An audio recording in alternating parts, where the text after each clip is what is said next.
June Edward, thank you so much for coming on the Inner Edison podcast. I really appreciate you being here today. My pleasure. Thanks for having me. All right. Before our mics went hot, we were kind of talking about a few different things, but your background, you're a relationship expert, author, but the one thing that got me was you're a medium, and to me, from what generically you hear out there, you've seen the show Medium, you've seen a bunch. That was a long time ago, that show, if you've seen that, but we all think, well, don't you automatically know everything because you're a medium? Yeah. And you were saying how no, it doesn't work that way. So No. can you kind of explain your background and how it works? Sure. So my background is in business, actually. I've been in business my whole life. My first business I started when I was 16, an ice cream stand, and then a sandwich shop. And then I became a trained chef and opened a deli. I've been in business my whole life. And had I embraced my gifts earlier in life, my business would have been a lot easier, to be honest with you. So everyone is born with psychic ability and mediumship ability, but we squash it down in the societies that we live in. So we're not the suit that sits here, to be honest. We're the energetic being that's inside the soul. But while we're here having this 3D experience, we're in a body. We've got a brain in our head, right? Well, your brain has a specific job. Your brain's job is to protect you. How does it do that? It does it by creating fear. So most people are making all their decisions based on fear. You sit here and you do the pros and cons before you make any type of business decision, right? So everyone in their life has made some type of decision that they just knew they were supposed to do it. It came from their gut. Okay, I just knew you're supposed to do this and it works out fine. And one of my first really big businesses, that was the case. And it was before I embraced my gifts because I was afraid of my gifts and I blocked them. But I was running a deli. And I had 3 small children going through a divorce and couldn't find decent daycare for my 10-month-old. And I had him in a playpen in the back in the kitchen with me. Real ideal situation. And it hit me that I have to open a daycare. There's no decent daycare in this whole Tri-Town area. And it was like I was on a mission because I was just trusting my gut. That's your psychic ability. And I just knew I was supposed to do this. Now, mind you, I had no background in early childhood at the time, no background in daycare centers, no idea, no background in education, to be honest with you, how that all worked.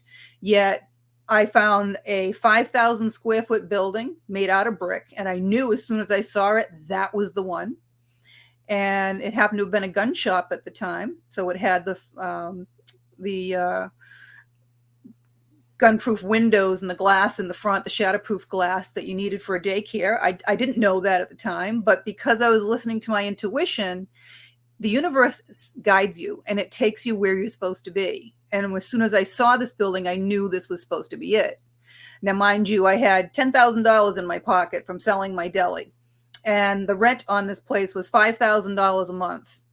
And I went in there and signed a 1-year lease with an option to buy in 1 year with $5,000 in my pocket on a building that probably needed $300,000 worth of renovations. And everybody sat there and went, "You're insane. You're going to lose everything you got. You don't know what you're doing." And I'm like, I just know this is what I'm supposed to do. And lo and behold, I go in and talk to the guy. It's a sporting goods shop. And his wife had brain cancer. He didn't want to deal with getting rid of everything inside. So for the other $5,000, I bought everything left in the contents for the building. And I turned that around to almost $50,000 because they were canoes and, gun material, you name it, it was in there. And I sold all that off. And then I just started renovating the place. It needed a new septic. It needed, you needed everything. And I was just paying people, weekly, giving them, what I could afford to give them weekly. And then it was licensed. The size of the building was licensed for 125 kids. So now I had to hire enough teachers to get licensed for 125 kids and lay them all off. So I opened in July, again, not the most ideal time, with 5 kids. 3 of them were mine.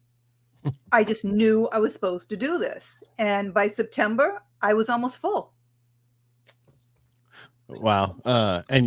So you're saying this internally, you said everybody has this? Everybody is a medium? Everybody has. So it's kind of like playing piano. Okay. Some people sit down and all they can do is chopsticks. Okay. Other Mhm. people, they want to learn a couple songs. They'll teach themselves a couple songs. Other people want to make a living out of it. So they'll become a concert pianist. And I just happen to be like the 6-year-old prodigy that sits down and plays Mozart. But everyone is born with the ability. It's a matter of paying attention to it and developing it and listening to that inner voice, getting out of your head, connecting with your soul. So your soul is way too big for this body, okay? Some of it's in your body, some of it's over your head that people talk about seeing an aura, and the majority of your soul is actually in the lowest level of heaven, which is the 5th dimension. And it has to do with orchestrating the timing of the events that happen in your life here, but it also has all the knowledge of all your lifetimes. So the fastest way to access that knowledge from the rest of your soul is literally to meditate. Get out of your head, get in touch with your soul, and start accessing all that knowledge. And suddenly you know things that you don't know how you know them. They start getting downloaded to your computer brain, and suddenly you know things you didn't know. And everybody has had to make a decision that's in business where, when my last business, I was going through a divorce. The economy was terrible. I was having problems with employees, and I was making decisions out of desperation. Okay. Everybody's done that. You've gone against your gut. That's going against your psychic ability and your soul. And it never works out. It bites you in the ass every time. I guarantee it. And everybody's also made those decisions from their soul. Somebody walks in the door. Maybe it's an employee that you want to hire. And you're like, I know I got to hire this person. I just know this is the person for the job. And sure enough, it works out perfectly. Gotcha. Because I think a lot of people don't think that the same at all, like you just talked about, right? They don't believe. No, I didn't they don't even, believe I in didn't, this. Well, what changed? How did you change? So, I've had a lot of ability since I was a child. My first experience was about 3 years old, hearing something call my name and thinking it was my parents, and they were asleep. And then going back into my bedroom and seeing faces around my room. And it scared the crap out of me as a kid. And knowing stuff before it was going to happen, I got labeled a freak when I was young from the, kids in school. They can be cruel. And I blocked my abilities the best I could for as long as I could. And I died when I was 27. I came back here by choice. And you would think that would be the time that everything would open up, right? It wasn't, because I was still afraid of my abilities, but I was curious. So I started going on haunted vacations and staying in haunted places. And I was running like a madman running business. I was running 5 businesses at a time: real estate, construction, a day spa, a daycare, and a restaurant. I was working 100 hours a week. And they only really opened up for me about 10 years ago when I was, losing my everything that I'd ever worked for because of the last divorce and the bad economy. And I went to have Reiki done just to relax. And she's like, oh, well, you need to learn how to meditate to relax. And I'm like, I can't meditate. My brain doesn't shut off. I'm running 5 businesses, going through a divorce, writing a book, taking care of my parents that are dying. It's not happening. Yet as soon as I meditated the first time, it's like I kicked the door back into the other side. She's ready. And everything just opened up so much that I would have lost it if I didn't find people to help me learn how to shut it off. It was that intense at that point in time. All right. So that the first time that happened to you, how did you said shut it off, found people to shut it off? Did you go to different people? I was working in my own business at the time as a medical esthetician. So the first person that comes in my room for the day to get a facial, I'm like, did your aunt just die? And she's like, yeah, how do you know? I'm like, I have no idea how I know. I'm like, did you just clean her house out? And she's like, yeah, last weekend we cleaned it out. I'm like, oh, did you happen to find one of those sock puppets from the 50s? It looks like a monkey. And she's like, yeah, we found one in the attic. And it just continued. Until I saw full figured apparitions coming through the door by the end of the day. So yeah, I was going through books trying to call other mediums, asking them for help. How do I shut it off? Because I couldn't shut it off. I don't know if they have no idea. They had no idea. And I ended up going to a lecture, and there was a medium doing the lecture, and she had an office in Boston. And I called to see if she had any openings, and she didn't. And I said, well, please put me on your cancellation list, which she did. She had a cancellation like the next day. And this is how the universe works. When the student's ready, the teacher will appear. And I went up to see her. And of course, she's like, well, show me what you can do. I'm like, I don't know how to show you anything. I don't know how to turn it on or off or what I'm doing. So she literally helped me learn how to turn it on, how to turn it off. Because again, my abilities are much stronger than even most mediums that are out there. But everyone doesn't need, I mean, I do this for a living now to help people. Everyone's not looking to do that, but they should be looking to tap into their own abilities for their own, their own help, their own path in life, which makes life so much easier when you can not make your decisions from fear and trust that things are going to work out the way they're supposed to, and listen to your own inner voice. All right. I mean, because from what I'm hearing, if you would have done this earlier, maybe your business's failures wouldn't have been so great, or whatever you went through. Yeah, I mean, you have to learn what you're supposed to learn in this life. Maybe I would have been more successful earlier in life. I don't know. Maybe I just wouldn't have worked anywhere near as hard as I did. Now, and you say in this life, so I take it you believe there's multiple lives. There is absolutely multiple lives. We reincarnate probably about 350 to 400 years is the average, and there are exceptions to every rule.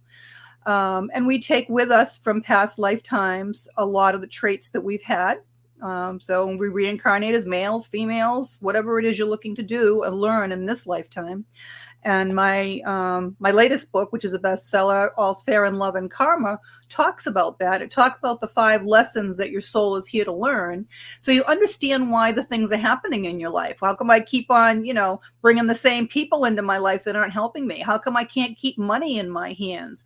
All these things are all related to the lessons that you're here to learn. So what are the 5 lessons you're here to learn? So the first one is self-worth. And self-worth is not value, because value is what other people place on you. Self-worth is the understanding that you are the only one of you in this entire universe. How special is that? Even if you're a twin, you have different fingerprints, different wants, different needs. You're still different. And it's not selfish or narcissistic, as society would like you to believe, to put yourself first. It's where everything else comes from. It's like they tell you in business, always pay yourself first, right? Or you're not going to get paid. That's how it works. So it's the same thing. If you don't put yourself first, you're just not going to be here to help anybody else. It's that simple. And no one else has the power over you to make you do anything. I can't make you feel something. I can't make you love me or have power to make you hate me. I can't do that. That's all on you. And happiness is the same way. Everybody is like, oh, when I sell the business, I'll be happy. Oh, when I meet the right girl, I'll be happy. No, you have to be happy before that happens, because we're magnets and we're always attracting or repelling at any given time. And if you want to attract that, then you have to be on that frequency to begin with. The next lesson is trust and communication. You have to trust that, first of all, there is a higher power. Doesn't matter what you want to call it. There's 1,764 registered religions just in the United States. They're all right. They're all wrong. There is only one when you get to the other side. And you also have to trust. Did you say 1,764? 1,764, I believe, religions just in the recognized religions just in the United States alone. Wow. And you also have to trust that you made the plan. So if you don't like what's happening in your life, you got nobody to blame but you, because you planned it that way. And how did you plan it? Why do you say you planned it that way? You plan it. It's a lot that goes into you planning your life here. Okay, this is what karma is all about too, because we cause karma in this lifetime by doing something to someone else that we do not make amends for, and we don't have remorse. So then you owe that person in another lifetime. And it's not a negative thing. If you stole money from somebody in a past lifetime, doesn't mean they're going to come steal from you in this lifetime. Maybe they're going to be your boss and they're going to teach you how money works and that you have to work for it. Okay. But there's a lot that goes into it. There are no accidents. The people that you interact with in this lifetime, you chose everything. And nothing's ever happening to you. It's happening for you. It's always happening for your highest and best. If you look back at the breadcrumbs in your life, you can see how everything has brought you to the next thing and the next thing and the next thing and brought you to where you are. And a lot of those things that you went through at the time, they were horrendous. And you're like, oh, why is this happening to me? And now you look back and say, oh, thank God that happened to me, because the next thing wouldn't have happened, right? So you have to trust that plan.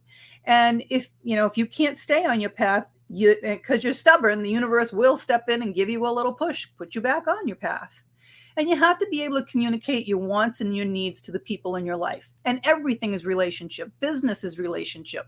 You've got to be able to let your employer, your employees, your friends, your family, your lover, everyone know what it is you want or you need.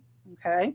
And then sex is nothing more than trust and communication. It's another form of communication. If you can't do it outside the bedroom, you can't do it inside the bedroom. Then you have unconditional love. And all these lessons that you're learning, they're each going to go back and forth and keep reinforcing each other as well. Unconditional love is not playing the martyr and staying in a bad relationship because I'm supposed to be practicing unconditional love. It starts with unconditionally loving yourself first. And then it's looking at that person and saying, look, I really want the best for you. I care a lot about you, but this is not working.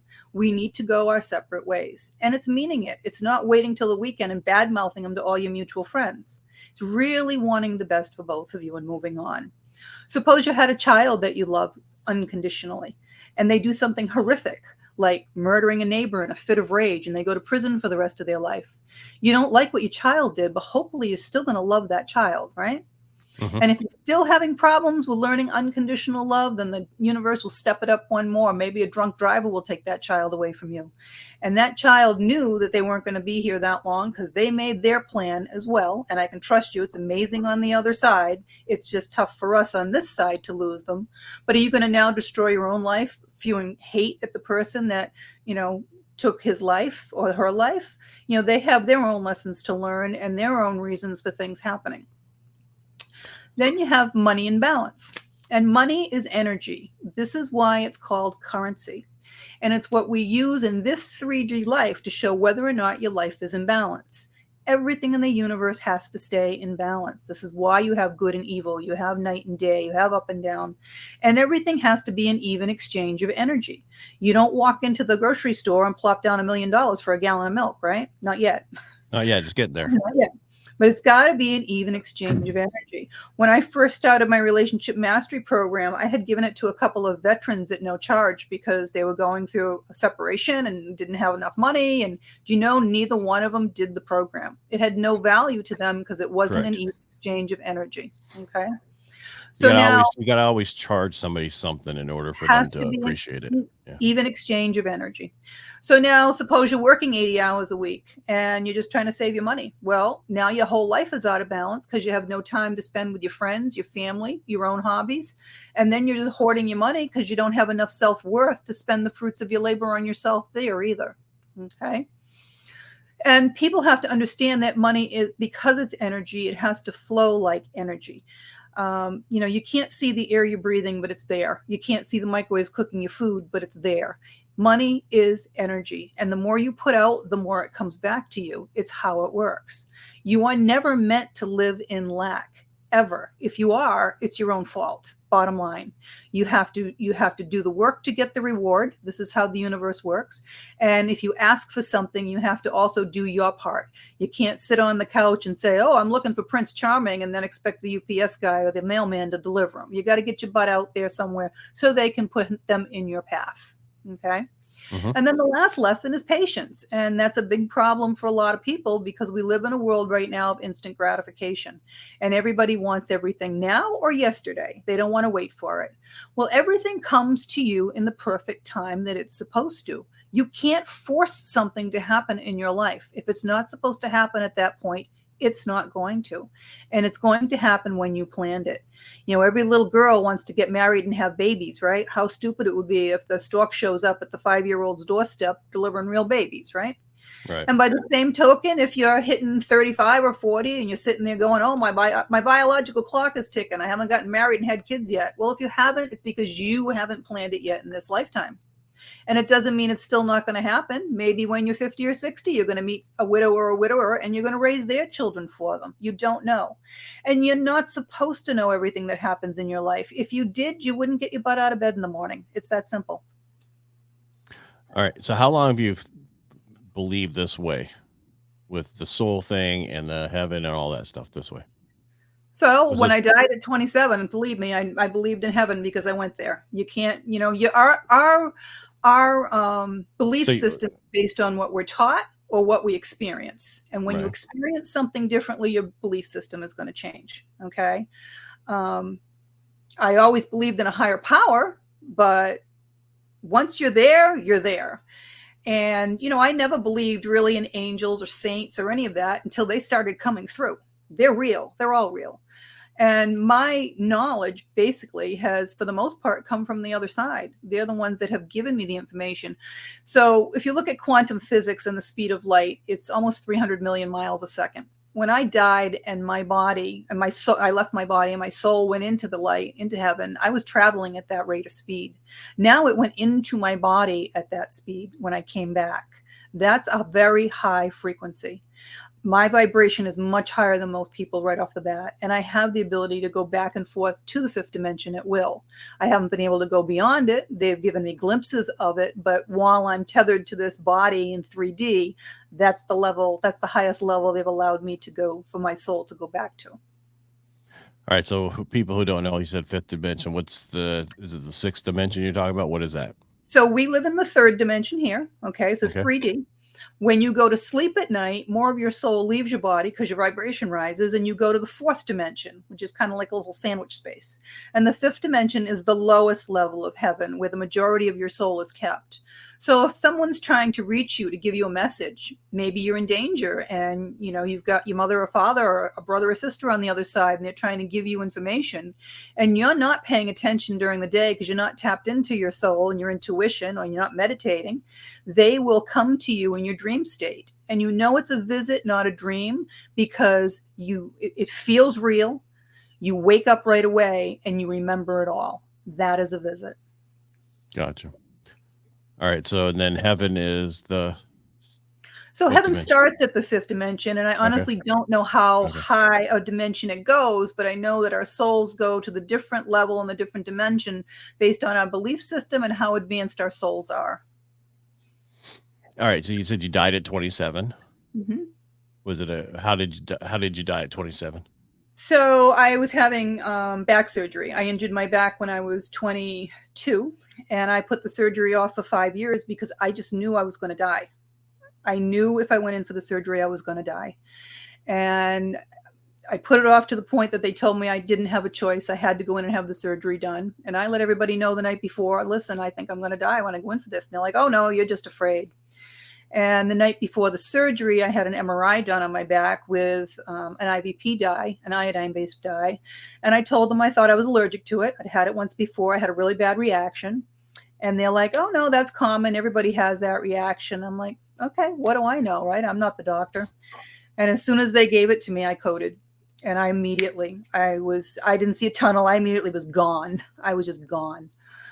And I could see what was happening below to my body. I did see the nurses come in with the crash cart and the paddles and injecting the line and tipping the table. But I could hear the nurses out at the station as well, in the room behind.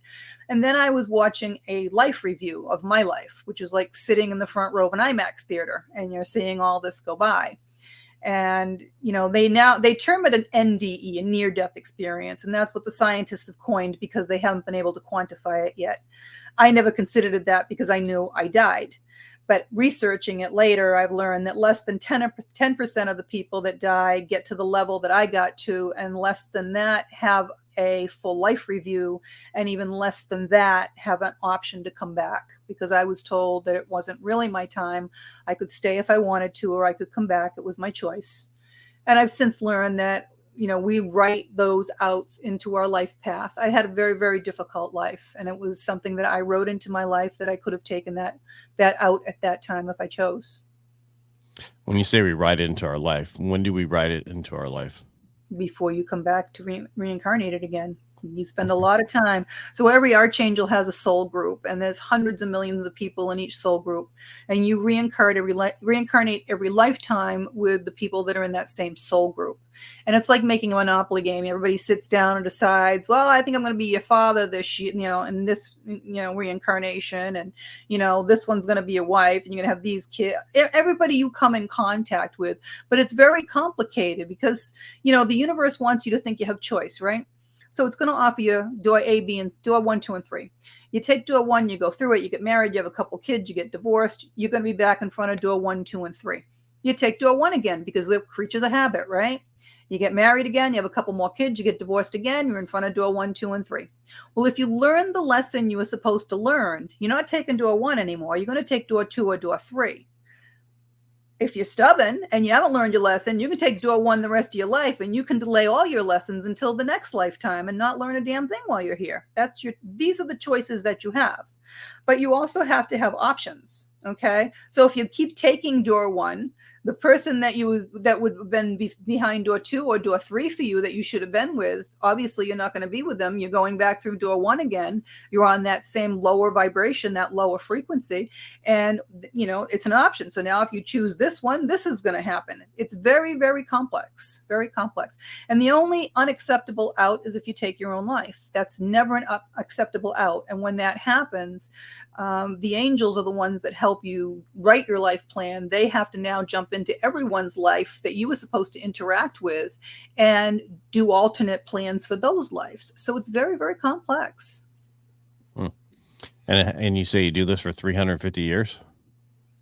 Well, what I've been found, so time is different. The faster we move, the slower time is. So it's about 3.5 to 4 years of our time to 1 year on their time, on their side. Okay. Mm-hmm. So it's about 350 to 400 years of our time, of their time before they come back again.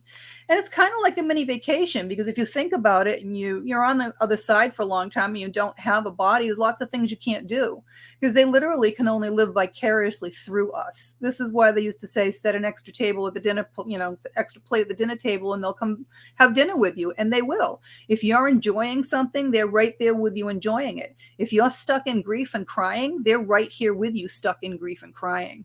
But, if they're able to just enjoy themselves on the other side, and then that's what they're going to do. If they like to go fishing, they're going to find the deepest, fishing boat out in the ocean and get right next to the guy with the good fishing pole and cheer him on to catch the fish. But you don't have a body. So it's a little mini vacation to come back here and have a body so you can do those types of things. You can smell, you can taste, you can have sex, all those things that you can't do when you don't have a body. So when you don't have a body as a soul, is that a ghost? So if they do not go into the light, then they are a ghost, because that's a lower vibration. So for instance, if I'm working on a missing person case, I cannot tell if the person is dead or alive unless they tell me they're dead if they have not gone into the light. Once they go into the light, their vibration is very, very fast. Those, they're traveling 300 million miles a second at that point. They can go anywhere, be anywhere. As soon as you call their name, they show up immediately. But the ghosts that are stuck here with the low vibration, because they have not gone into the light, cannot move any faster than a human being. So if they want to get around, they're going to hop in your car and they're going to hitch a ride. This is what they do. Why don't they go into the light? Different reasons. I've moved a lot of children on that was stuck here because when they died, they were still looking for their parents, to be honest with you. So I've moved a lot of them for that reason. A lot of people, it's just still fear. They've either taken their own life, or they've died of a drug overdose or alcohol, and they knew that they let someone down, maybe one of their parents or a loved one. Other people, they're afraid to be judged because they were taught that they're going to go to hell. All those, there's lots of different reasons why they don't go into the light. And, I've moved hundreds and hundreds of people into the light. And as soon as they go into the light, they come right back. They can, because then they that speed, they can go anywhere. All right. So I've heard about heaven. I haven't heard about hell. So I try not to work with demons and demonic. I have, because obviously it's part of my education. The universe wants to show me everything, because everything has to stay in balance, right? Mm-hmm. But myself, I've never seen hell. The only people that I cannot bring through from the other side, I believe, are the ones that have either sold their soul to the devil, or they've taken a life with no remorse. So if you've killed someone and you have no remorse, this is where you're at in hell. I did talk to a gentleman one time at the gym who stopped me and said, I heard that you're a medium and that you died. I'm like, yeah. And he goes, I died too. I said, it was amazing, wasn't it? He goes, no. I said, what do you mean? He goes, I went to hell. I'm like, what do you mean you went to hell? You're the first person I've ever heard. You said, oh, tell me you went to hell. He goes, yeah. He goes, I had a heart attack when I was 45. and they took me to hell, and they told me I was not staying there, but they wanted me to see it, and they wanted me to come back and tell people that it's real. And when he came back, he became a Jesuit priest. Wow. Yeah. So, I mean, because you explained so much on the other side about heaven, because you know that, but hell, I mean, you said if you've taken a life, or what's the other reason you go there? Sold your soul to the devil. Yeah. Oh. And a lot of people have, because God will give you everything you want. The universe will give you everything you want, but with patience in the time you're supposed to get it. The little devil sits on your shoulder and says, I can give it to you now. So how do they sell their soul to the devil? Is it like in the movies, they sign on It a is little literally contract? a contract. From what I've been told, it is literally a contract, but it can be broken as well. God's a forgiving God, and the whole war that's happening in this whole world right now is not political. It's just playing out in a political field. It's the war of good and evil, and they're all after your soul. That's the prize. Devil wants it, God wants it. It's all about the soul. And yes, God will still fight for your soul. There's a couple of people in the music industry that had sold their soul and then changed their minds, and broke the contract. So it is possible. Wow. This has been a very unique episode of Inner Edison, because this is not normally what we have on here. We normally just have people talking about their business failures and how they change from it. But you did that also. You talked about how you had business failures, and the businesses you ran, if you would have known this early on, they would have been so much better. Besides the books and the medium stuff, what is your business now? So I'm a relationship expert. I help people learn how energy works, how to get in touch with their soul and raise their vibration. And everyone's heard of the law of attraction. Mm-hmm. However, if you don't know how to balance your energy, because everything has to stay in balance, you raise your vibration, the law of attraction starts, and then you crash and you lose it all. So when you learn how all this works and how the universe works, you can have anything you want in your life. I mean, I have one person who went through my program who had just come out of prison. He was a farmer. He fell on hard times. He was selling other people's cattle, very small town. And he ended up get caught, did 6 months in prison, and it destroyed his life. It was a small town. Nobody would talk to him. His wife divorced him. His kids didn't want to talk to him. And he was ready to take his own life when he found me. And he went through the program, and within less than a year, he had written a book about his experience. His kids were back in his life immediately. All the town people came and rallied around him, and he started making payments to pay them all back. He always wanted to get into the food industry, so he bought a franchise and did a food truck. And then he ended up building buying like a bar to attach to the food truck. So he's got like a restaurant base with his food truck now, and his life is amazing. And now, last I heard, it's been probably 3 or 4 years now, but he's redating his wife,